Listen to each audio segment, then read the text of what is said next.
So today we're going to talk about how to prevent falls. I'm not going to talk about it. I have a panel of experts. And have you guys, do you remember that commercial, I've fallen and I can't get up? Yes. And we made so many jokes about it and all of these things, but I have a dear 94-year-old grandfather who falls often. And so from funny to very serious, I think this topic is one that really could be told again and again. So I am so excited and I'm glad to present our panel of experts. They're therapists who actually work in the HealthPlex, and they're going to share with you a variety of information about how to prevent falls, if you fall, et cetera, et cetera. So let's welcome them and thank you.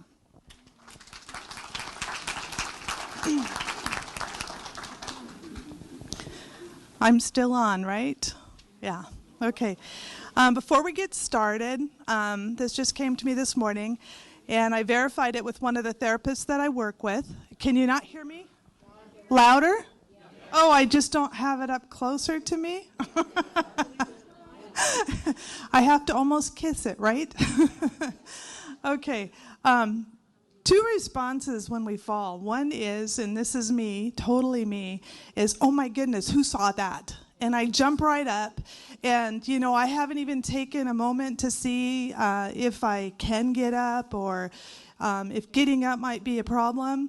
And the other type of people, and I've heard someone who does this, is once they fall, they just stay there. They lay there and they think about, okay, can I still move this? Can I still move that? And then they eventually get up and move. And so it's always a good idea to just be aware of what type of person are you? You know, if you do fall, what are you going to want to do? Jump up because you're embarrassed? Or are you going to lay there and take stock of what you should do? And so I'm sure that one of us is going to totally address that question as to what the correct response is.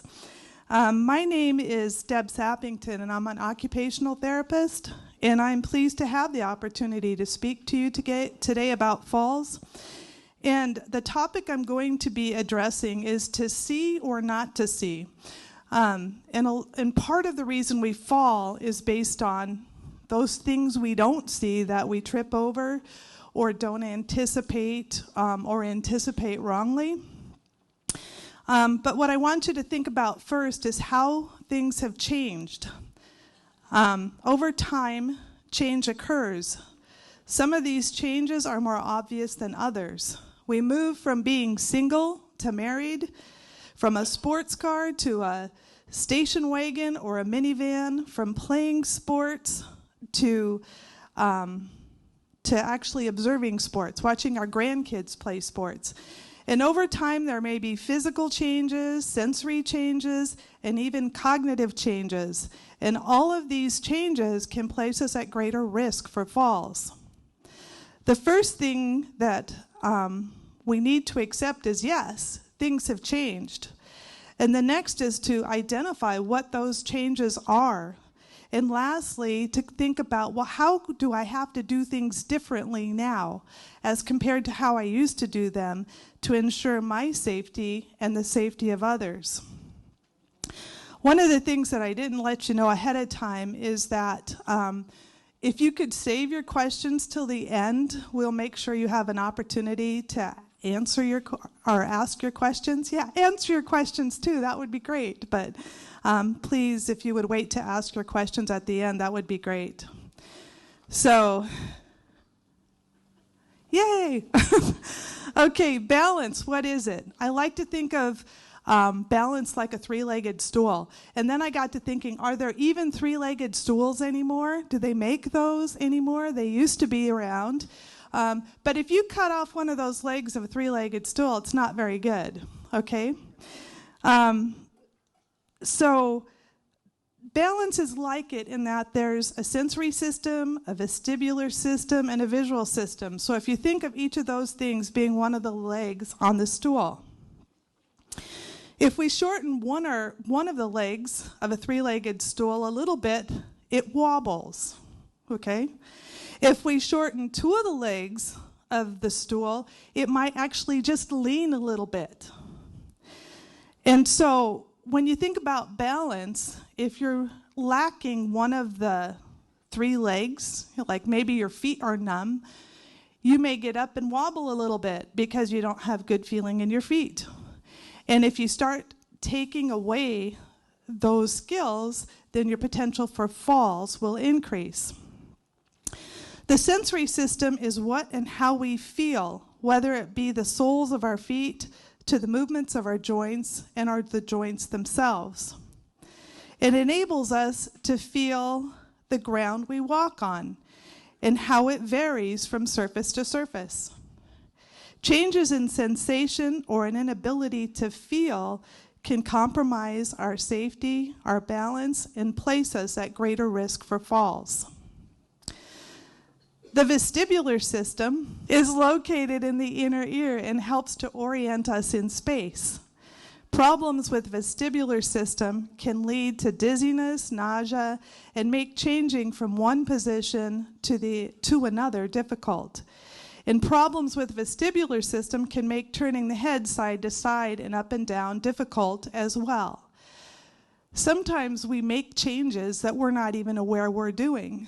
We may hold our head still and not turn it and not even really be aware that we've made that change. A lot of these changes happen so slowly and subtly, it's just like normal to us, and yet things have changed. We're going to hear more about the impact of these systems on balance and how to prevent falls later on. So, visual system. Vision changes can be subtle and also contribute towards falls. You may be at low risk of falls if you have good vision in both eyes. You may be at moderate risk for falls if you have good vision in one eye and moderate or poor vision in the other eye. Research has shown that although the ability to see is a fair predictor of falls, there are other visual functions required for maintaining balance and detecting hazards. And these include the ability to see depth and the ability to see contrast. Usually when vision changes, we go see the eye doctor. If our ability to see to read changes, we get a new pair of glasses. If we have trouble seeing distance, we also might get a new pair of glasses. Some visual changes do not improve with a new pair of glasses. To talk a little bit more about depth perception, impaired depth perception is the strongest risk factor for multiple falls. Environmental obstacles or hazards which may occur given impaired depth perception include the ability to see steps or curbs, transitioning between a carpeted surface and a tiled surface. It may be even a change in color. You know that there's a change, but you don't know what that change means. Stepping up onto or over a surface like a tub or shower. Stepping over or around booths, dining room tables, and you may as well include chairs on that. Those legs have a way of jumping out at us. Navigating through narrow passages or crowded environments. The ability to see and anticipate obstacles and determining how to negotiate it and or avoid it will help towards fall prevention. And the ability to judge distance accurately and perceive objects and people around you is important for negotiating and avoiding these obstacles and hazards in the environment. I think at Christmas time, how many people love to go to the mall because there's just tons of people out there? I would say most of us avoid it because there are tons of people out there, and it's just more to navigate around. It's more difficult. The next one is contrast sensitivity. How many of you know contrast sensitivity? Is that a new term for you, or is that not a new term for you? It is the ability to detect objects, and it's improved when there is a high level of contrast. And so at night, there isn't much contrast unless you have night lights or lights on. So examples of diminished contrast include the ability to see in the dark, The ability to see a menu at a restaurant. My first clue that I needed glasses was that inability to read the menu. Locating a medication when placed on an object of similar color or on a tablecloth with a busy pattern. It's amazing how many things can get lost when it's placed on something that's very busy. Environmental obstacles and hazards that place us at risk because of diminished contrast include spills on tile, especially water. Can't see water when it's spilled very well. Dark doorways, especially when the doors are dark to begin with. Pouring coffee into a dark cup or milk into a white glass. And transitioning from a room that was well lit into a room with less light. Proper lighting can help us see when our ability to see contrast lessens. It's one of those changes that's going to occur whether we want it to or not, is that ability to see contrast. So now looking back to all of us who wear glasses, and I understand that, if I ever have cataracts and they remove my cataracts, my vision may get totally better and I won't have to wear glasses. Isn't that amazing? In the meantime, regular wearers of multifocal lenses have greater difficulty detecting depth. I was told after I got my first pair of glasses, don't look down when you're going up and down steps when you're wearing a transitional or bifocal lens. Regular wearers of multifocal lenses have greater difficulty seeing contrast. And that one I kind of was a little bit not sure about. How can that be? Because it helps me read, but that's what the research said. And then regular wearers of multifocal lenses are more than twice as likely to fall outside their homes and or when negotiating stairs. Okay? So what can we do to help ourselves given visual changes, especially in our homes? First one is to remove throw rugs and make sure carpets are secured on the floor. Install handrails or grab bars at entryways, in the bathroom, around the toilet, or in the tub or shower environment. And do not use a towel rack as a grab bar. You might install a handrail or a grab bar anywhere you might experience a sense of dizziness when getting up. And they have all kinds of neat little rails that you can put by a couch or a chair or a bed, something secure to hold on to. The next one is keep the items you use frequently within reach and in sight.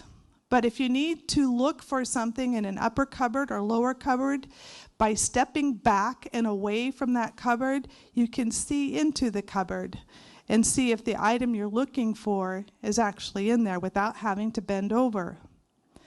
Avoid reaching or twisting around to get things in the shower.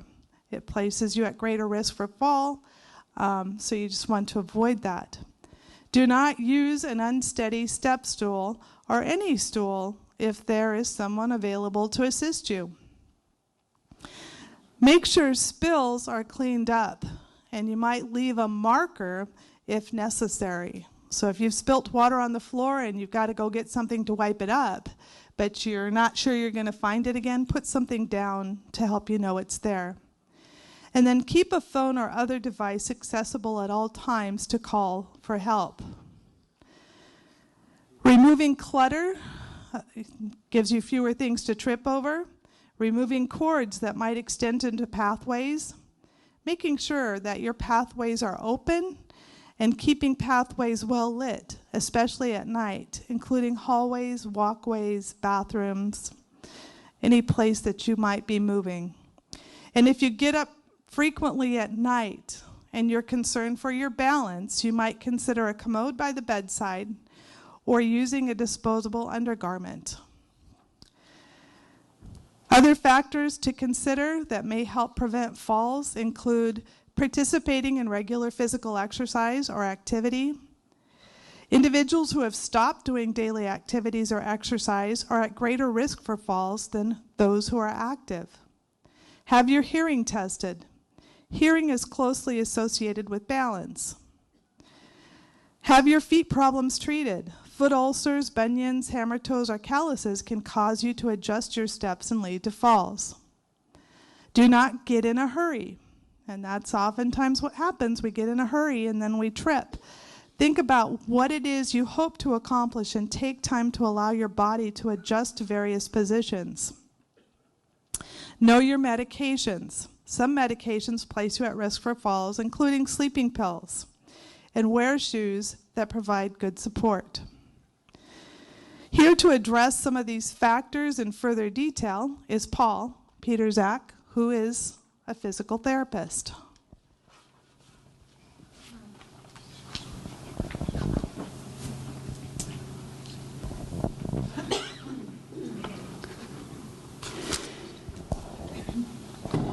Good afternoon.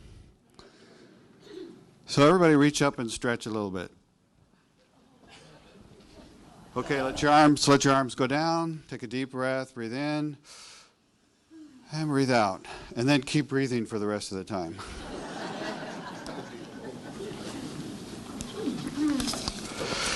So I'm going to take a little bit different point of view and discuss some of the same things and some different things. First of all, how does balance work? Well, we already talked about that a little bit, but I'm going to go more into detail about the vestibular system, which they call the vestibular system because there's a little chamber called a vestibule, and so they called it the vestibular system. No other reason than that. So there's an inner ear, which is co-located with the hearing part, but is not the hearing part. And it has these little things called a utricle, a saccule, and semicircular canals. And then, outside of that, we already talked about there's vision, and there's proprioception, or other touch sensations, usually in your legs is what we're talking about, but sometimes when we reach out and hold on to something, that can give us some balance sensory information too. But in addition to those three things, that three-legged stool that we talked about before, there's the brain center that coordinates all that information. And there's not just one, there's various brain centers. Various parts of the brain are involved in coordinating all that information. And sometimes the problem is when one of those sensory systems seems to disagree with the other one. So like your vision is blurry, or your vestibular system is acting up and we get dizzy, or we get nauseous, or both. And then finally, there's another part to balance. So what if I know that I'm falling, okay? I'm falling, and I can't do anything about it. That's the motor side. Can I take that extra step? Or before I take that extra step, can I move my body just by shifting my weight so that it's no longer leaning over that way and I'm back on center? So if the motor control isn't there, then we're having a problem. So the next slide is a vestibular diagram, and I don't want to go into detail, I just want to show you all those little detailed little things. The coiled part there is the hearing part, but all of the loops and everything else there is the balance system. All that fits into like the size of the little pink eraser on the end of a number 2 pencil, and you have one on each side. So let's talk about dizziness and imbalance problems. You know, dizziness is actually one of the most common symptoms. Just about everything can make you dizzy if it goes wrong. So there are a lot of diseases that have dizziness. There are a lot of medications. So we're going to review some of them. If you've ever heard of the crystals thing, have you ever heard about getting the crystals in your ear readjusted? Physical therapists do that. Some doctors do that. That's called BPPV, benign paroxysmal positional vertigo. That's too hard to say, so we say the crystals thing, or BPPV, right? So that's just one of the many problems. And we like to tell our patients, when you leave here, you can tell people you've had the rocks in your head adjusted. But there are other peripheral problems, and then there are problems with the brain. Remember, the brain is coordinating all of the balance information. And then there's musculoskeletal problems. What if I have a disease that affects my muscles? Maybe my muscles are weak. Maybe I'm just out of shape. And then there's heart problems. And then there's drugs, either licit or illicit. So my advice on that is don't take any of the illicit drugs, and make sure you understand, if you have prescription medications, what they're doing, and make sure your doctor knows everything that you're taking so that he's reviewing that. Because sometimes a dizziness side effect can be additive or synergistic if you've got two different medications for different problems. So we're going to go quickly through the next slides. BPPV, that crystals thing, can go away over time, but it's better if you have it checked out and fixed early. It's easier to fix early on. Sometimes you can treat that at home. I don't recommend it, because if you do it a little bit wrong, you might only not fix it, but you might make it worse.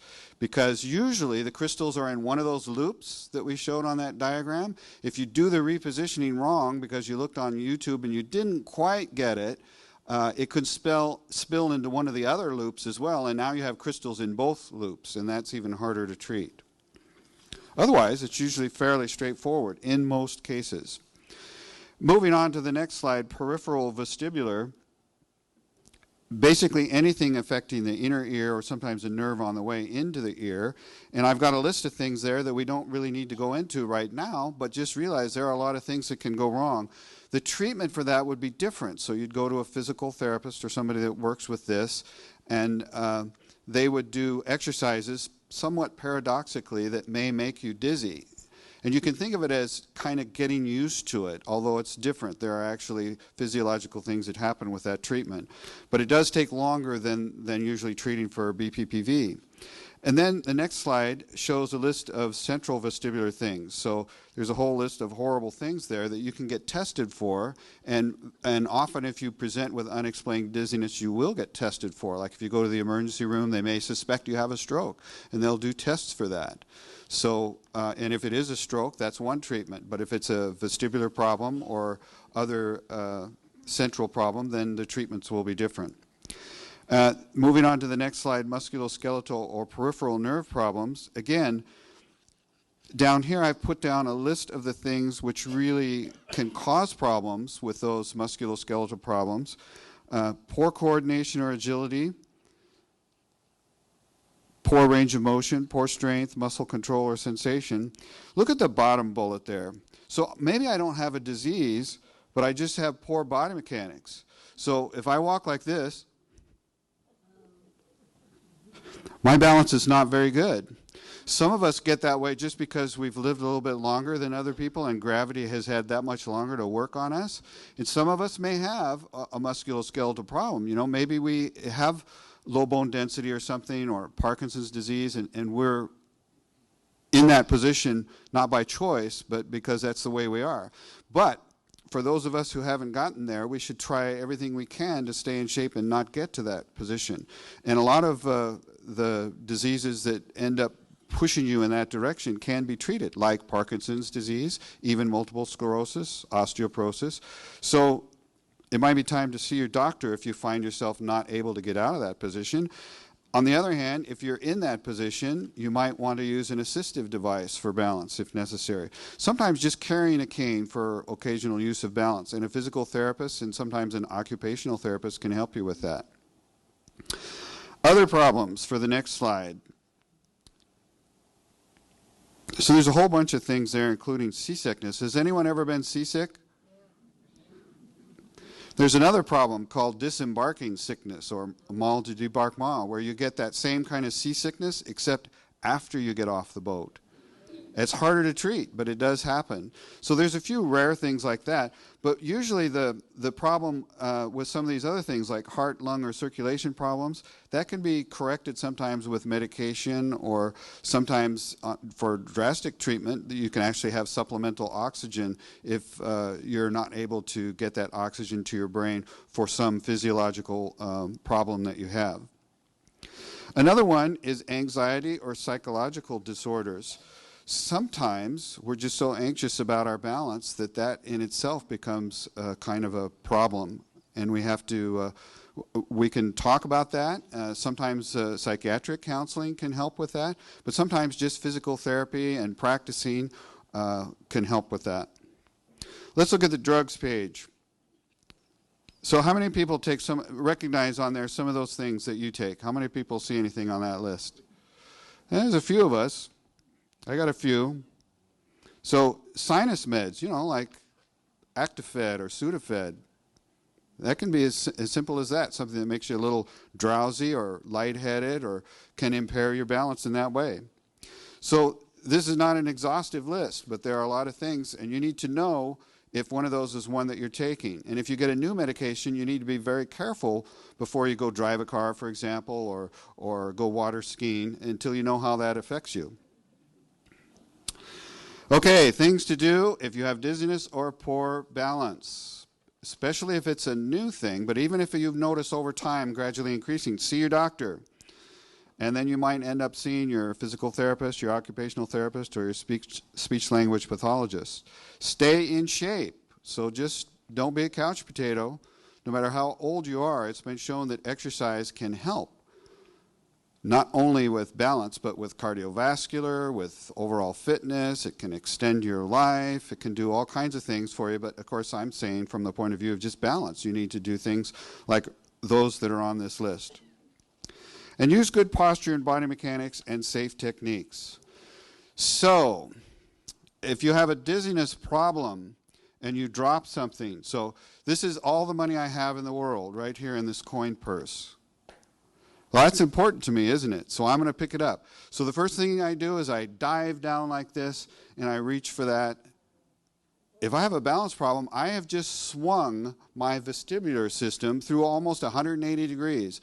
I could very well fall from that. And then I might have my coin purse, but now I've got a broken hip too. Hopefully, I still have my phone and I can call the emergency responders.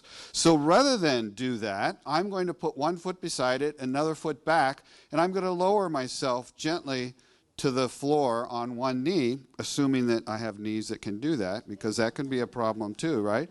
And before I do that, I'm going to kick that over to something, maybe I can get a little handhold. This isn't the best handhold, but it's a little bit of one. And then I can help myself up, or if I have a cane or a walker, I can use that. And if you don't know how to do that and think that might be something you want to learn, you can see your physical therapist for that.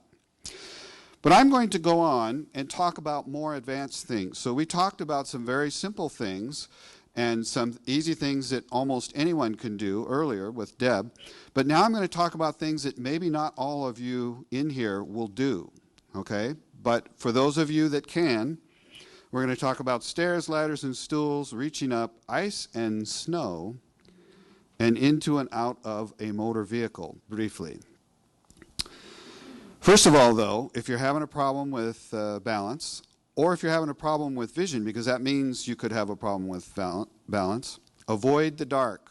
We already talked about that. Avoid crowds where you could be bounced around. Use an assistive device if you need one, even if it's just a cane.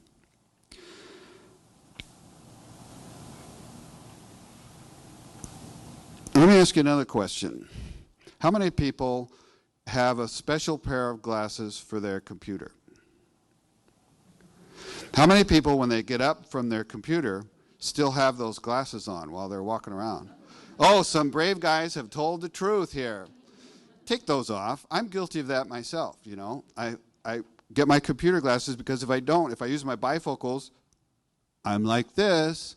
And if you're at your computer like this, then you need to get those computer glasses, okay? Or maybe trifocals, but I found that the trifocal slit doesn't work for me.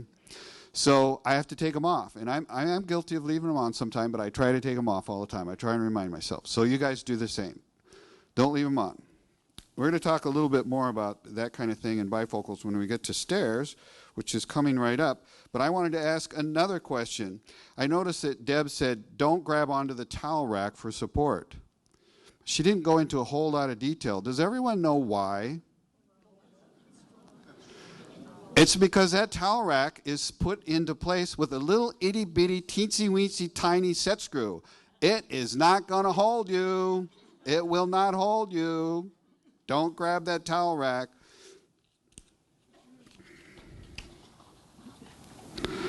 Okay, if I can turn the page here. Stairs. Oh, yeah, there's a rail. Use it. That's not perfect, however. You need to use it for balance. If you trip on the stairs and you're holding firmly onto the rail, you can still fall down and still be holding onto the rail firmly. So you still have to be careful the way you walk. And I'm going to try and demonstrate here.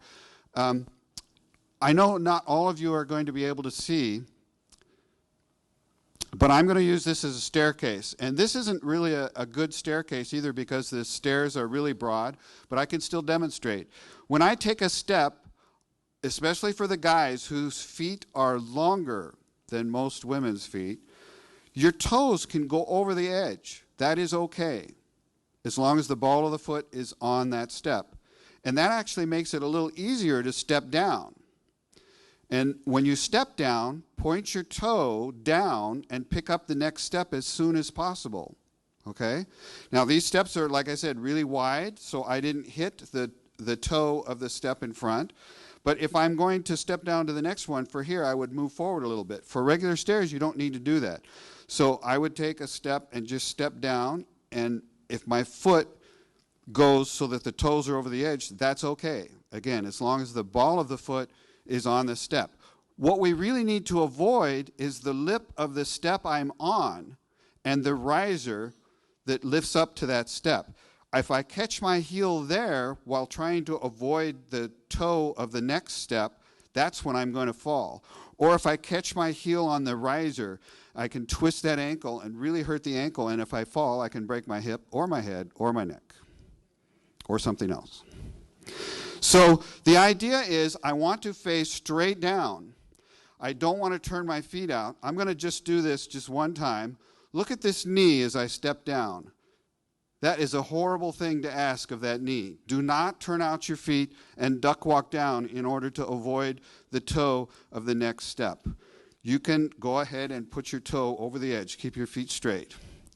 Now, there is a more extreme way of going downstairs. If you have to go downstairs sideways, you would face the rail and put both hands on the rail. That's one key. Both hands on the rail.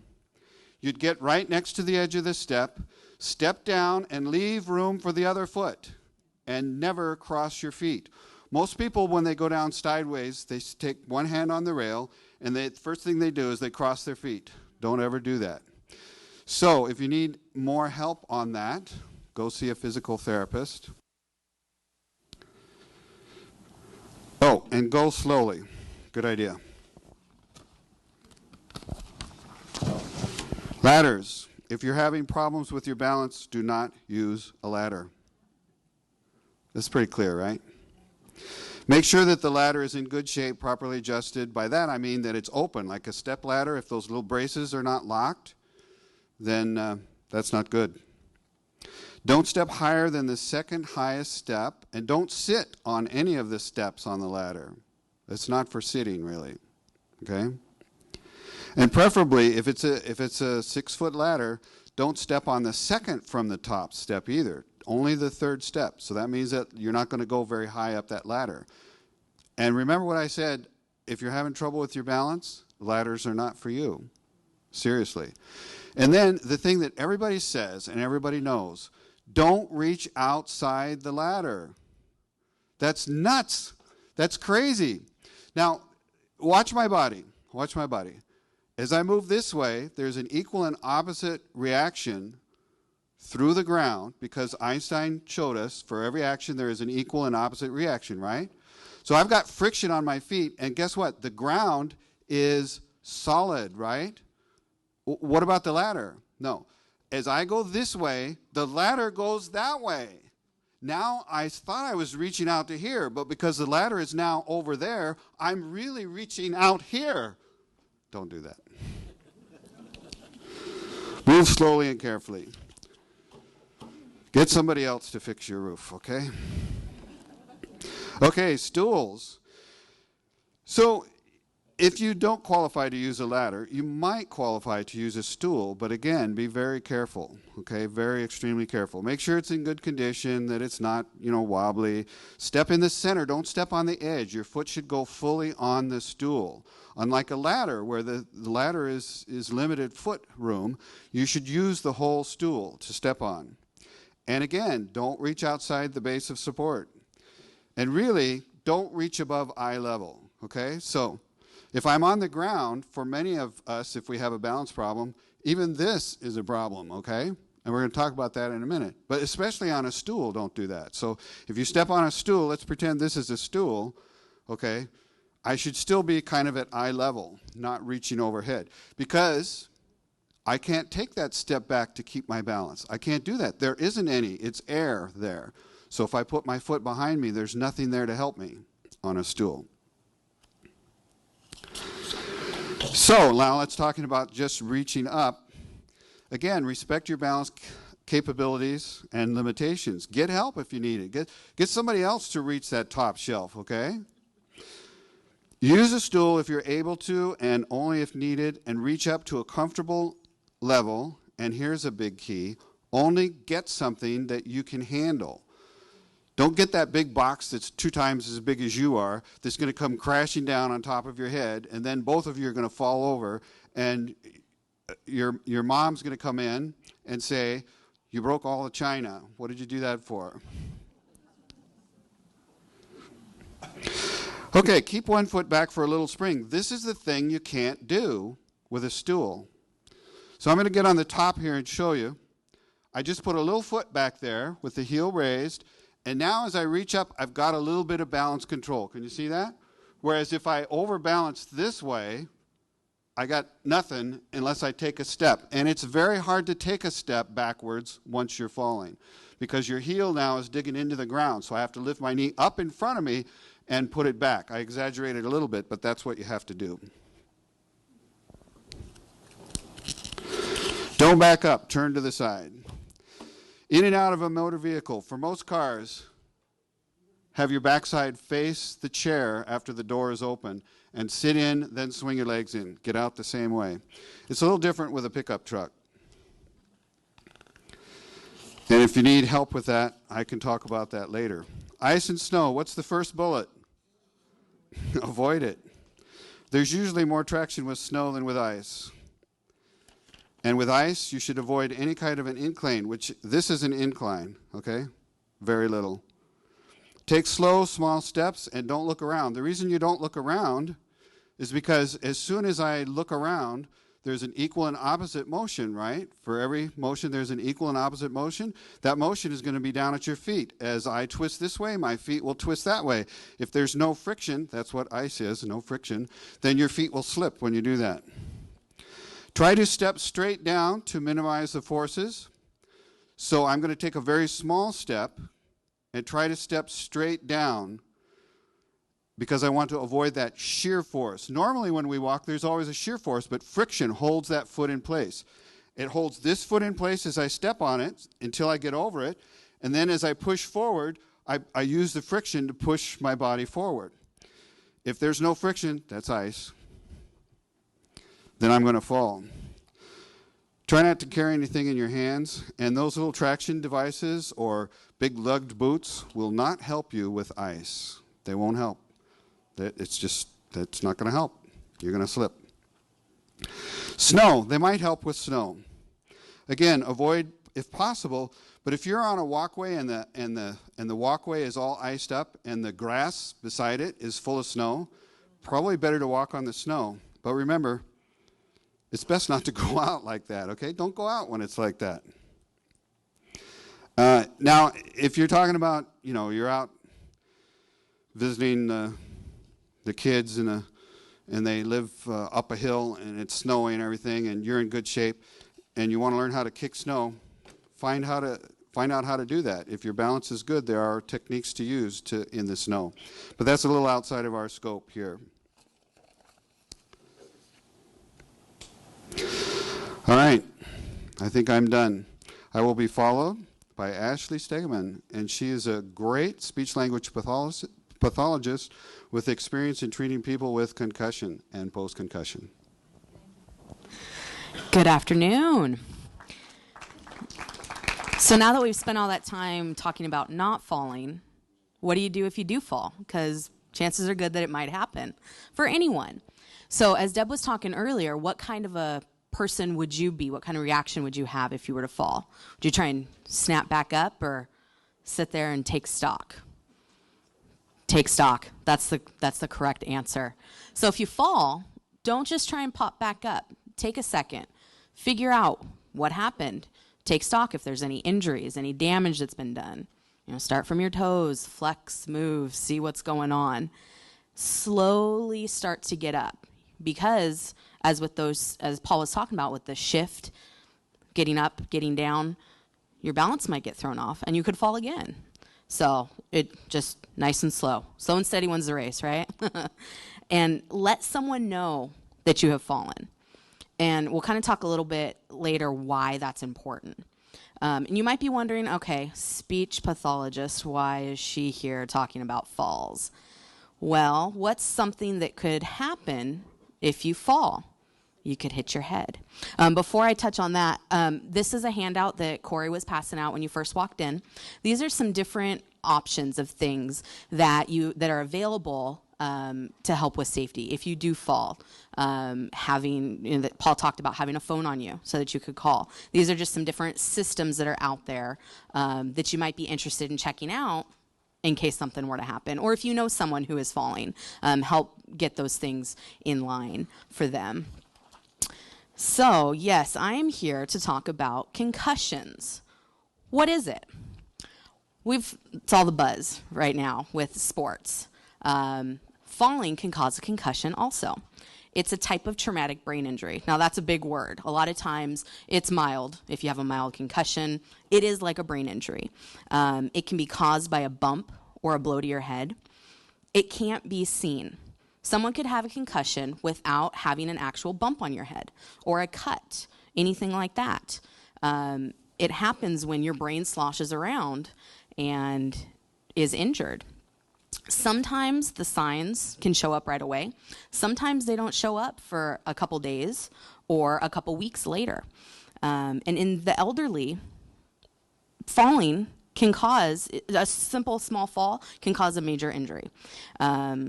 It's just something to be very aware of. And that's why it's important to let someone know if you have fallen, because sometimes you might not be aware of changes that have happened. And you could just think, oh, it's fine, I'm okay. But if you've told someone that you've fallen, well, wait a second, Mom, didn't you fall the other day? Maybe you have a concussion. Like, what's going on here? Let's get this checked out. So it's important to let people know if you have fallen. So concussion, what can that look like? It can look like being dazed or stunned. It can come out as confusion, forgetting instructions or information that people have told you, moving around kind of clumsily, answering questions slowly, losing consciousness. Now, you don't have to lose consciousness to have had a concussion. A lot of people will say, oh, I fell, yeah, but I didn't black out. You could still have a concussion even if you didn't black out. It can be seen in changes in mood or behavior or personality. Now, these things can happen because of other things also, like medications and other diseases or disorders that are going on. But if you or someone that you know is noticing some of these and you've fallen, well, it's okay. We'll put these two and two together. Hey, maybe I have a concussion. So again, that's why it's really important to let someone know if you have fallen so they can help you, because you might not always be aware of what's going on. Now, what could this feel like? There are a whole host of symptoms that you might be feeling if you have suffered a concussion. A headache, just a headache in general, a headache in the back of your head, a headache brought on by reading, by focusing on things, nausea or vomiting, dizziness, fatigue, vertigo, being unsteady with your gait and your walking, difficulty concentrating and with your memory, having a hard time understanding what people are saying, slowly processing that. And so as you go through and look at these, you can see, again, a lot of these symptoms could be brought on by other things, medications, other types of diseases or disorders. And so again, it's good to be aware, well, hey, yeah, I fell or I hit my head. Well, maybe I do have a concussion. And so any or all of these could be experienced if you have a concussion. So what do you do if you have a concussion? Rest, rest, rest. both physically and cognitively or thinking wise. Just take it easy. Your brain has had a change. It's had a trauma to it if you've had a concussion. Now, the thing with concussions is most of the time they don't show up on CT scans or MRIs. It's not like a bruise to the brain. It has to do with the balance of chemicals in your brain, a change in that. And so your brain needs time to heal, figure out what has happened, clean up any of the damage that might be going haywire up in your brain, and just kind of rebalance itself. So take it easy, take rest, take naps. It's okay. Give your brain that time to heal. And then if you are an exerciser, which as Paul talked, exercise is a very important thing to stay healthy, light aerobic exercise, light exercise. Again, wanting to give your brain and your body time to heal and rest. And if you're feeling dizzy and nauseous, you're not going to really be exercising anyways. So let those symptoms try and get better and be gone before you're doing anything really vigorous. Now, what do you do if these symptoms persist? Contact your doctor, and referrals to a physical therapist or an occupational therapist or a speech therapist might be appropriate to help with. There are all sorts of different types of therapies and techniques and strategies that we can help to assess and figure out what's going to be the most helpful and beneficial for someone who has fallen and possibly gotten a concussion. So let your doctor know, let your family know if you've fallen, if you're noticing any of these symptoms, and if they're lasting for a long time. I would say if they're lasting for more than a couple of days to a couple of weeks, definitely contact your doctor and let them know that, hey, I fell, didn't really hurt myself, but I'm noticing lots of changes. I'm dizzy, I'm nauseous, I'm going a little slower than what I have. So help me get a physical therapy evaluation, and we'll go from there and help you out. So, and now having said that, now I'm going to turn it back over to Paul, and he's going to talk a little bit about osteoporosis. Thank you. You can clap.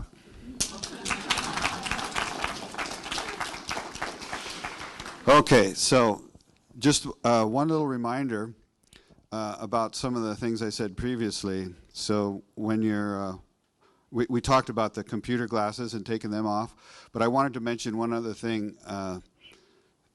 If you're going downstairs and you wear bifocals and you need to see where your feet are going, so you need to look down, take those glasses off if you see that distance better without your glasses, okay? So I see a lot of people, well, I can't see because of my bifocals, okay? Take them off. So that'll help going downstairs. Up is usually not that much of a problem, but you can also take them off when you're going up. But going down can be a big problem. Okay, osteoporosis. It's tested using a DEXA scan. Again, as a dual energy X-ray absorptiometry scan, and we don't want to say that all the time, so we say DEXA scan. That's the gold standard. There are a few other things out there that can be used for checking, but that's the gold standard, and that's how you tell, really, if you have osteoporosis. And the rest of this slide shows the scores, and we don't really need to go over that. If you get a DEXA scan, you'll learn about the scores. So let's go to the next slide. It increases the risk of serious injury from falls. That's the deal right there. So if you have poor balance and you have osteoporosis, your risk of serious injury or death is greater.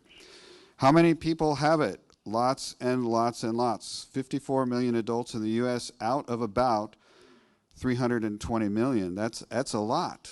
That's a lot of people have it. And how many women get it? How many think it's just a women's disease? Oh, you read my slide, didn't you? One guy didn't. He was an honest guy. About 1 in 4 men, some people say 1 in 5, depending on the studies that you read, but still, that's a heck of a lot of men. This is not a women's disease. If 1 out of every male got the flu, that would be considered a really bad epidemic, okay? And this is of epidemic proportions. It seriously is. And look at the last bullet. Uh-oh. You got a hip fracture because of osteoporosis and you fell on that and you got a fracture, you're more likely to die if you're a man. Not good, men. So you might need to check that out. Remedies for osteoporosis. Oh, and just by the way, so some drugs can help cause osteoporosis. Maybe help's not the good word. Maybe they can contribute to the cause of osteoporosis.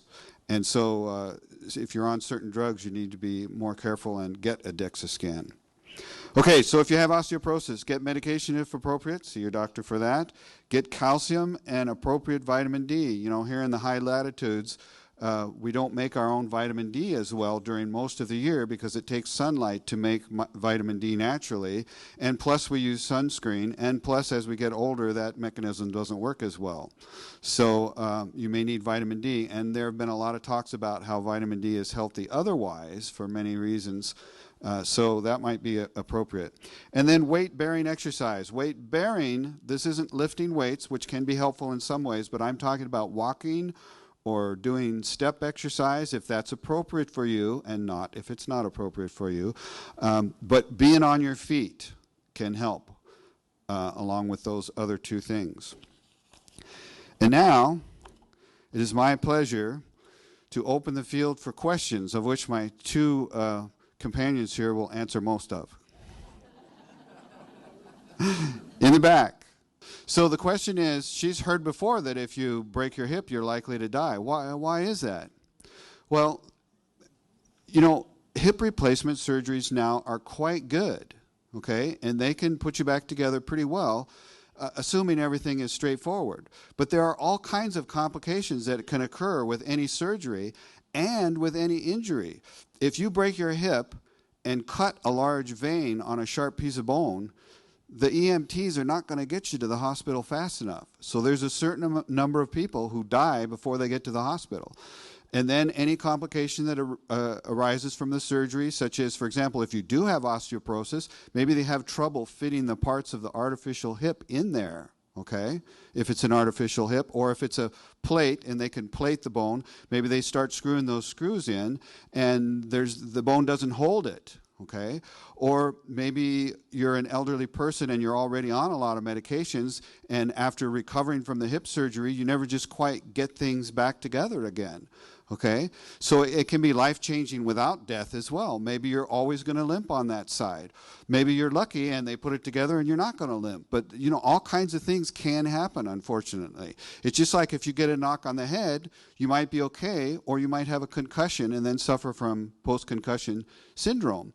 If you're an older person and you get a knock on the head, a lot of times you can have more serious injury that can actually lead to bruising of the brain or breakage of the blood vessels which connect to the brain for various physiological reasons that we don't need to go into here. And so it could be a serious injury. So you might get a knock on the head and there's a little bruise, or you might get something way worse. It just depends. Right here?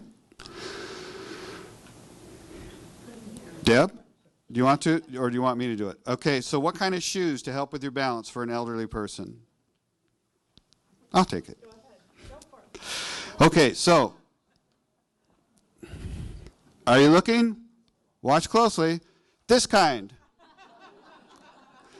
So basically an athletic shoe that has a fairly, actually not entirely, but fairly smooth sole, not heavy lugs. The problem with heavy lugs is that they tend to catch in the carpet. So you want a kind of an athletic-y shoe that's comfortable, that fits with a wide toe box, and it doesn't pinch, and has an arch support, but that doesn't have a real grabby sole nor a real slippery sole.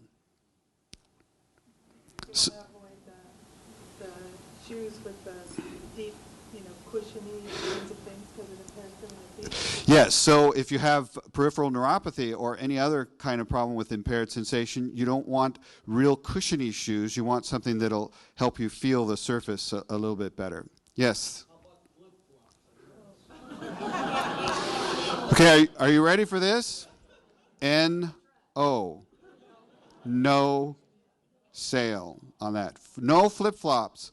Flip-flops are extremely poor for balance in just about every way you can think of.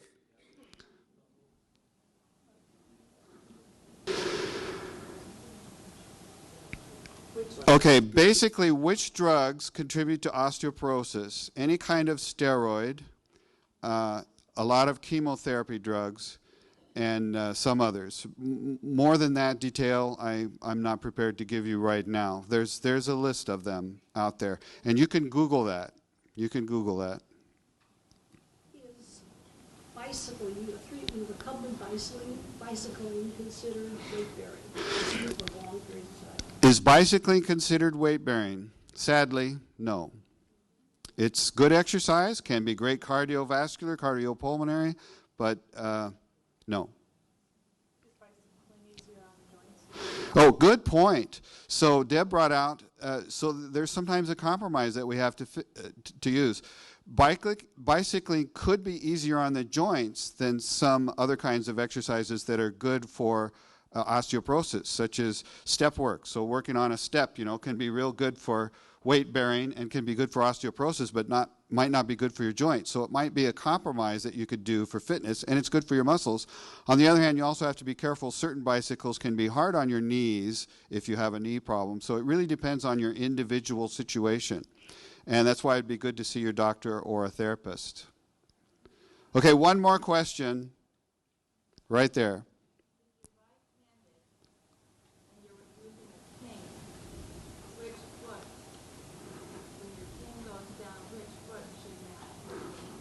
Okay, so if you're right-handed and you're using a cane, which foot do you use in time with the cane is the question. And I'm assuming that by right-handed, she's not asking like, are you right-handed or left-handed, but you're using the cane in your right hand. Generally speaking, for most purposes, if you're using the cane in the right hand, it should be in time with the opposite or left foot. Generally speaking, in most cases. Okay. It's been a pleasure speaking with you all. It's been a good time had by all.